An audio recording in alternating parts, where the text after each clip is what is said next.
Anyway, I'm here today. My name is Luke Angel. I'm head of partnerships at Byteball, and I want to talk to you a little bit about some of the examples and experience that we've had in building our communities, and what we've done, what we're going to do,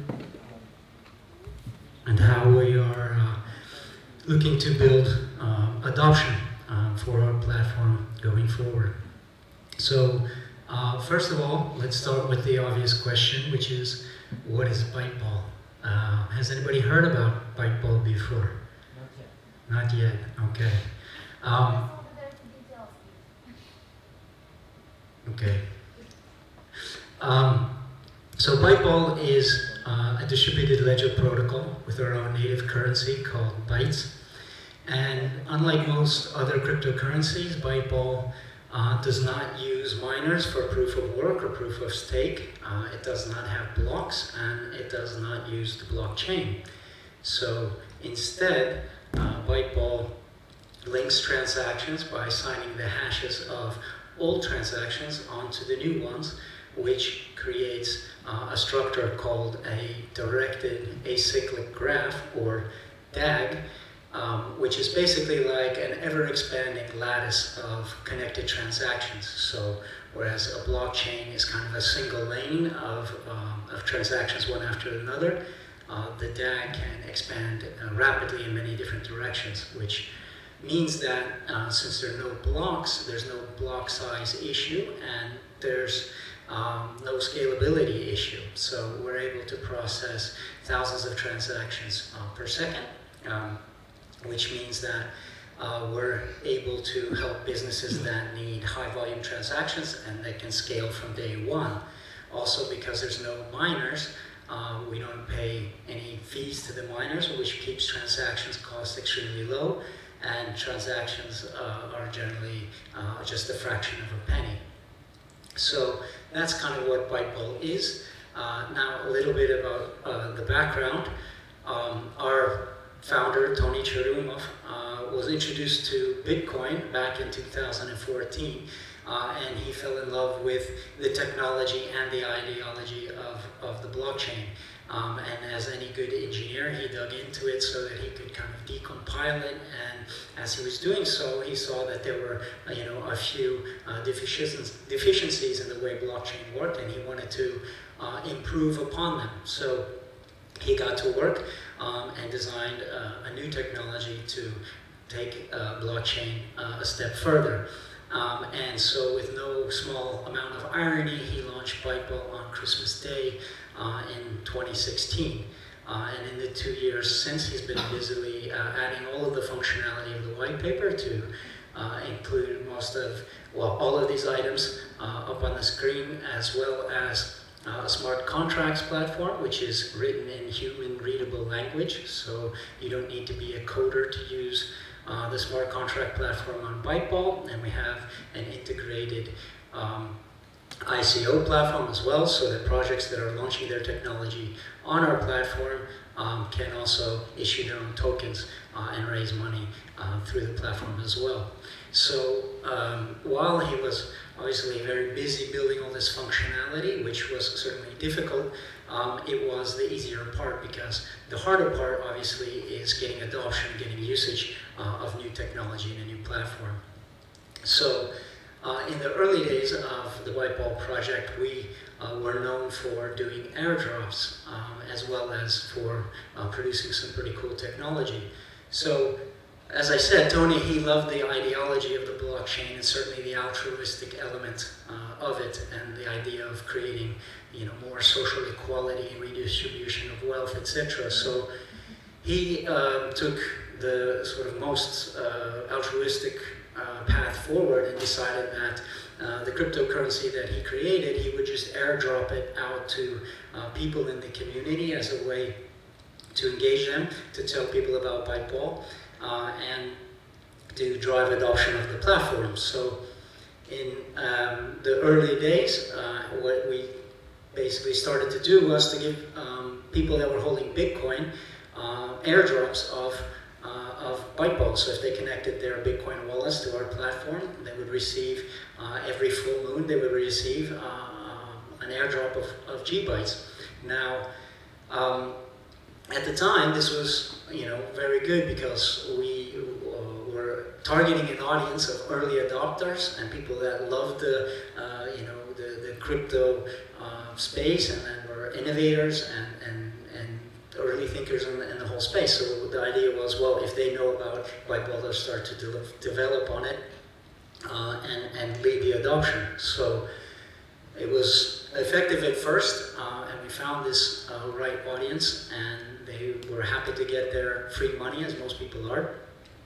But unfortunately, over time, we realized that things have changed, right? And that the Bitcoin holding audience wasn't the early thinkers and the guys that wanted to change the world and implement a new technology, but it became more and more speculators and investors and Bitcoin, hoarders. So the strategy became less effective. And although it did help the price of Byteball increase, and as we went through the boom, I think our peak was up to about 800 million in terms of market cap. It's much less than that now. But what we saw was, okay, the price is going up, but usage and adoption of the platform wasn't moving. These people were not engaging with our community, and they weren't engaging certainly with the platform. So, we had to sort of change the way that we distributed our GBytes. So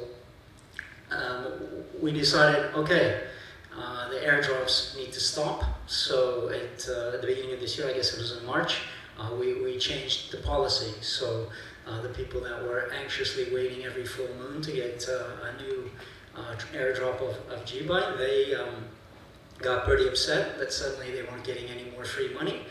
But the core active part of the community was quite happy about that, because they saw what was happening, and they realized that this would actually help the community. So, of course, the whales who were holding lots of bytes and Bitcoin, they were quite upset, so they sold off all of their bytes, which really drove our price down, even worse than the general crash in the market. But it was something that we were prepared for, because all along our goal was, adoption. It was to put the bytes in the hands of the people that are actually going to do stuff and build things. And if the price suffered a bit, then that was something that we were, willing to endure. So this year, in the spring, we started to rethink, on the strategy. How can we, continue to distribute the bytes in an equitable fashion to create engagement? How can we provide other types of bounties and other airdrops to try and drive adoption of the community?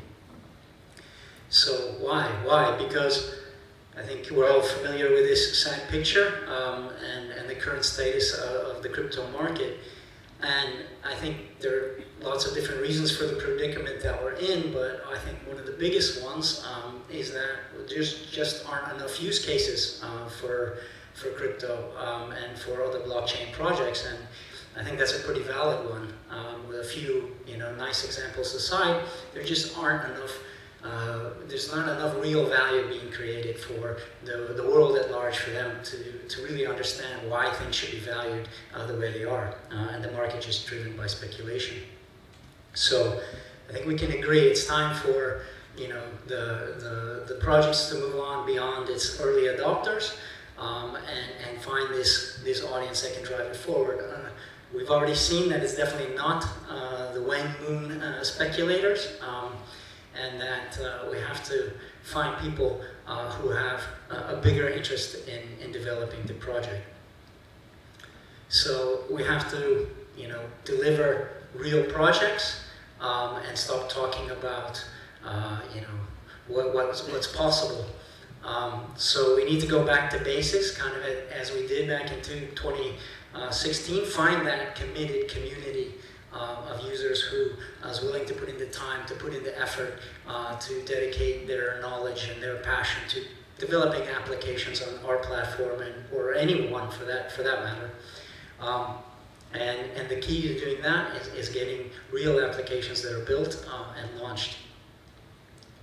So at Byteball, we kind of have a little motto in the company, which is, you know, don't brag, build. Now, partly that's because we're all a bunch of, you know, Fortnite addicts, and building is something that we're very involved in on a constant basis. But moreover, it harkens back to the early days where, you know, Tony was basically in his basement coding away and adding more and more functionality and building out the platform. But we did, however, come to the realization, and it was said earlier today, about, you know, build it and they will come.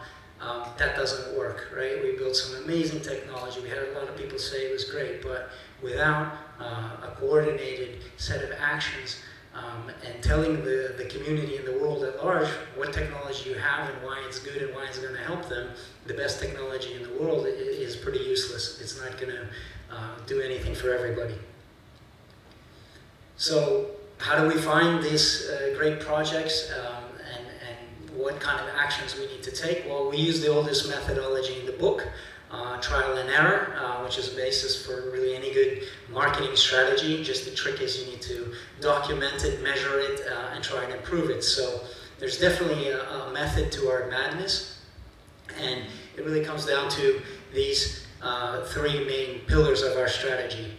Now, the first is to continue to find and expand within existing like-minded communities. So again, let's find those crypto geeks, right? And I say that term with affection. I'm a crypto geek. I think most of us here are, right? We love this technology. We're optimistic. We believe that it's going to help us in the future. So we want to engage these communities, give them some incentive to participate in our project, and you know, reveal themselves and reveal their talents to the community. We're also looking to educate the next generation of creators, of dreamers, of world changers, you know, of entrepreneurs and students who, when they're thinking about how they need to solve their problems, will be taking into account distributed ledger technology in general, ideally our platform in particular, but that we already make it a habit for them to consider this as a potential solution for their problems. And then, of course, the last element is that for mass adoption, it has to be simple. It has to be easy. You know, when things are complex, people get scared. They're like, I don't know how to use it, forget it, never mind, right? In the early days of the internet, like, what? I don't really get it. Well, no, I'm good with the fax. I'm good with the mobile phone, right? No problem. But we all understand that as it became easier, you know, when Google came along and made searching like, no problem. You know, you didn't have to click 75 times on Yahoo to find anything or try and figure out what the hell Alta Vista was trying to show you. It changed the way that people were able to access that information and made it super easy. So when I talk about, you know, like-minded audiences, again, it's to find and engage and incentivize these people to get into the community. So one example is we do a project together with the World Community Grid.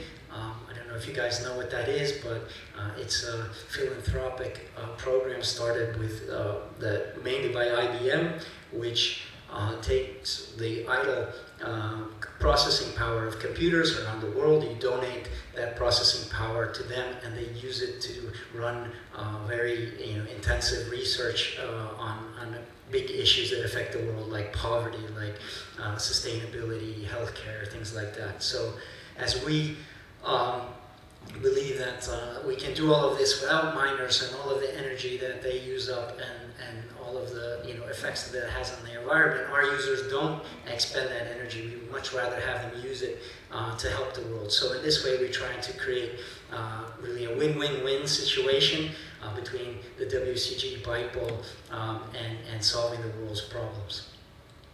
So another thing that we do in terms of finding these like-minded communities are different attestation programs.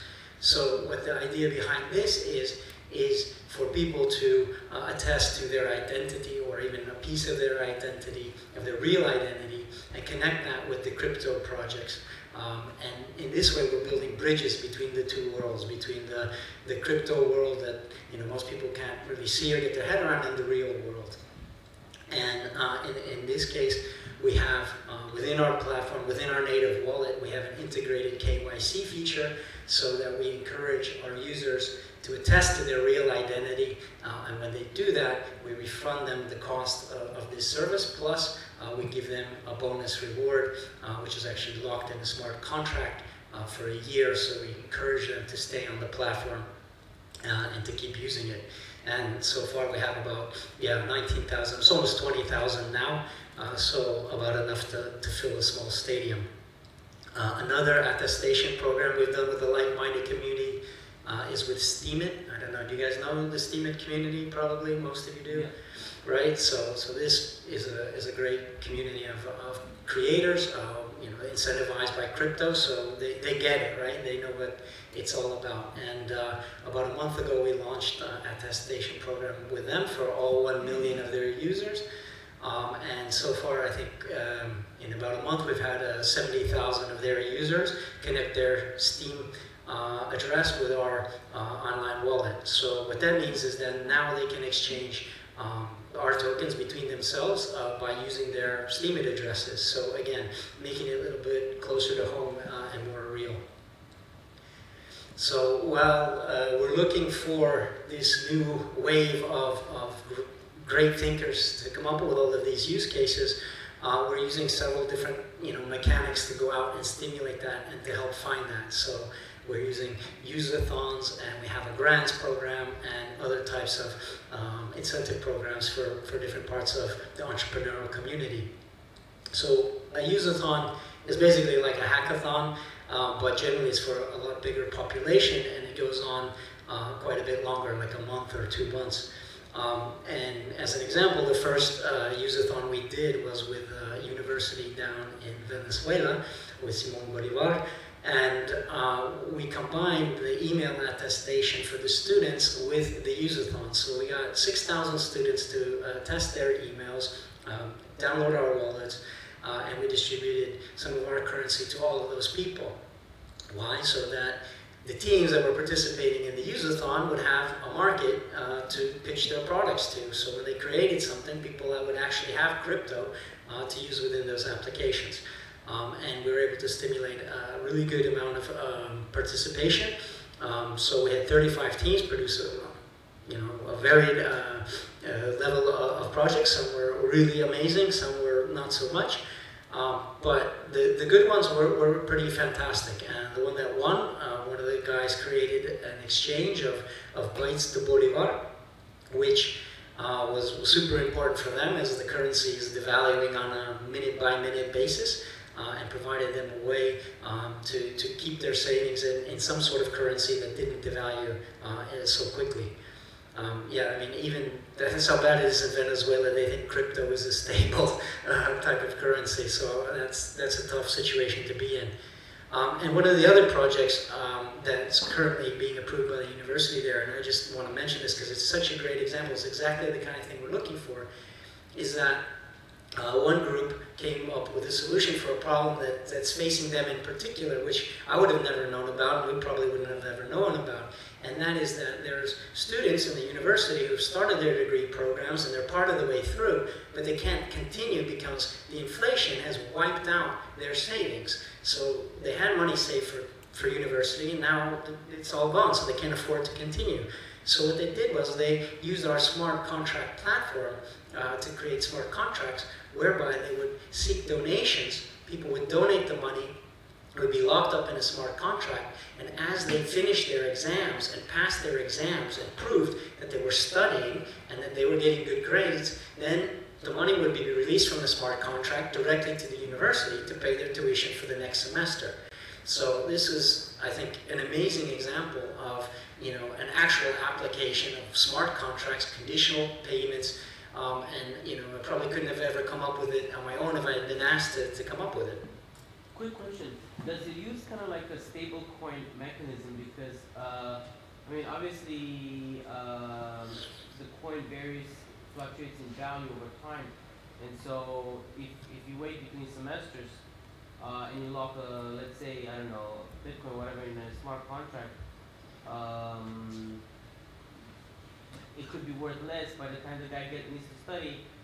it's less than what he needs to pay for the tuition. So how do you hedge against the Yeah, well, that's one of the complexities that's being basically worked out now. But yeah, there will be kind of a stable coin mechanism instituted because exactly, we don't want to be kind of, again, part of the problem, right? Because the problem is the volatility of their local currency and switching it from one to another. Okay, it's slightly better, but still the second one is volatility.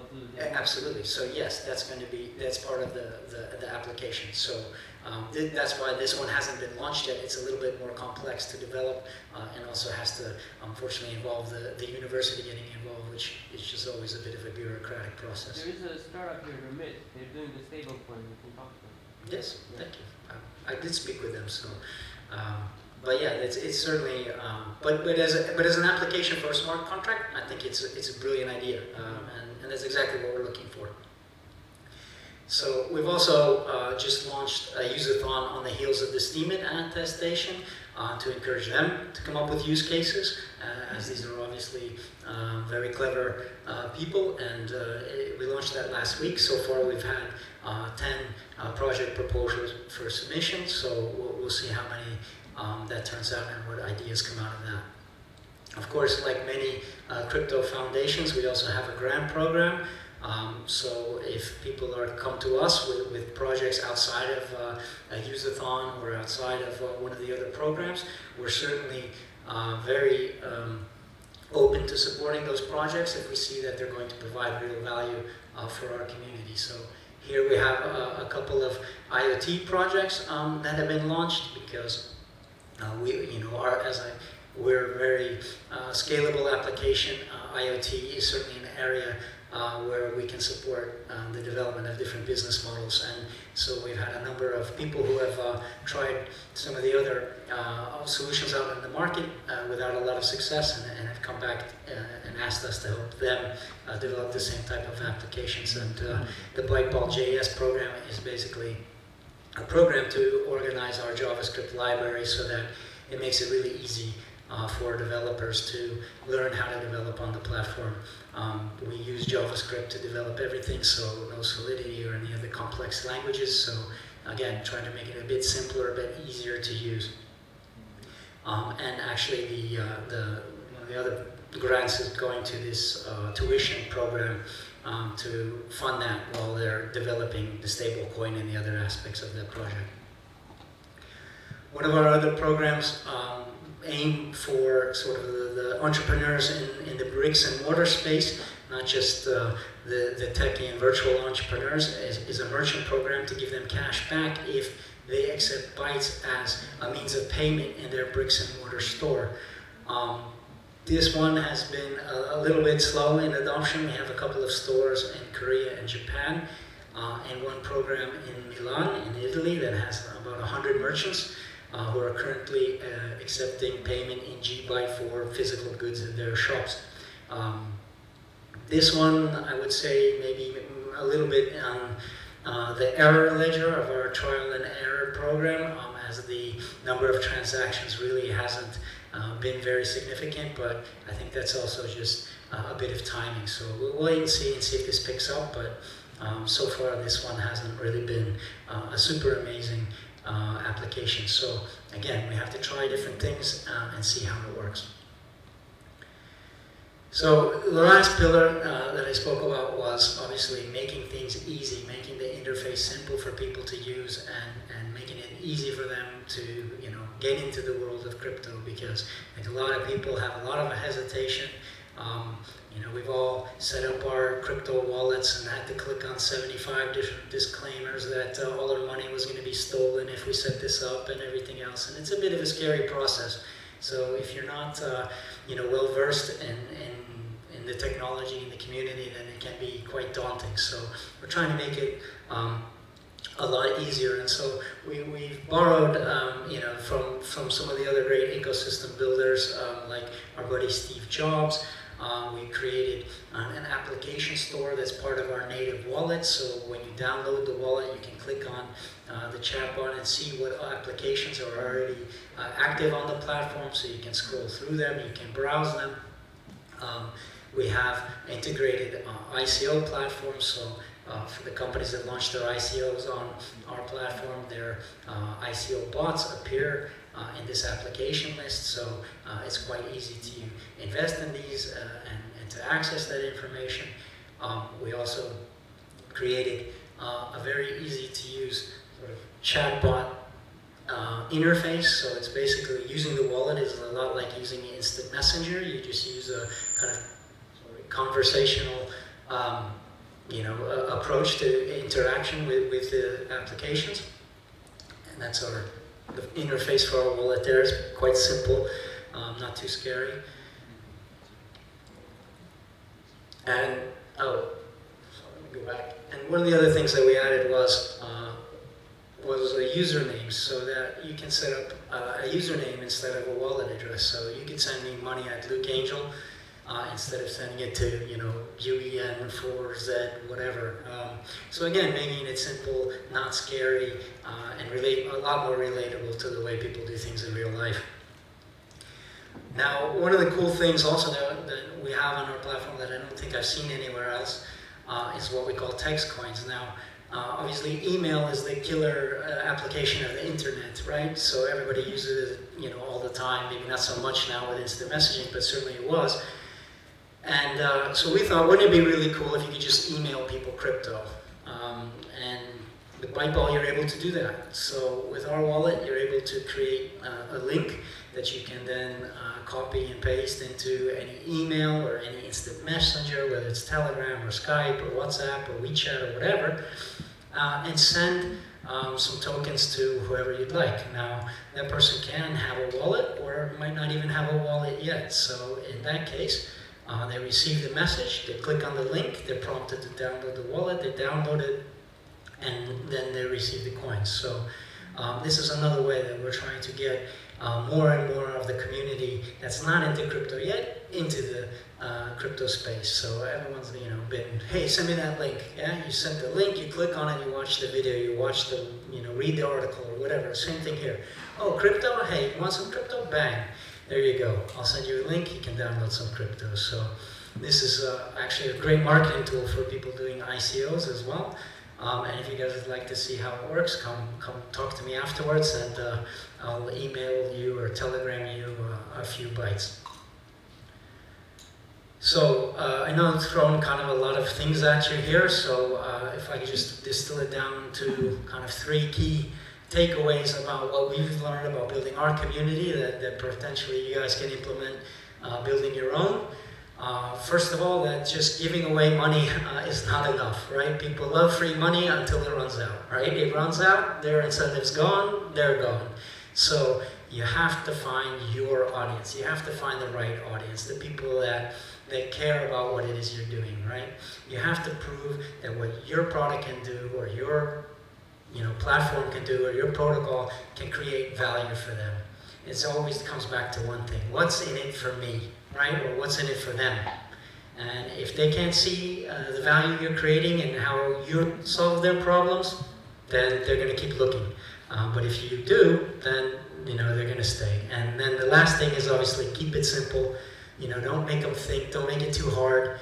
Make it easy and simplify it. That's the way it goes. So hopefully that was informative and maybe even interesting for you guys. And I hope you can use some of those tips to help build your own community. So thank you very much for your attention.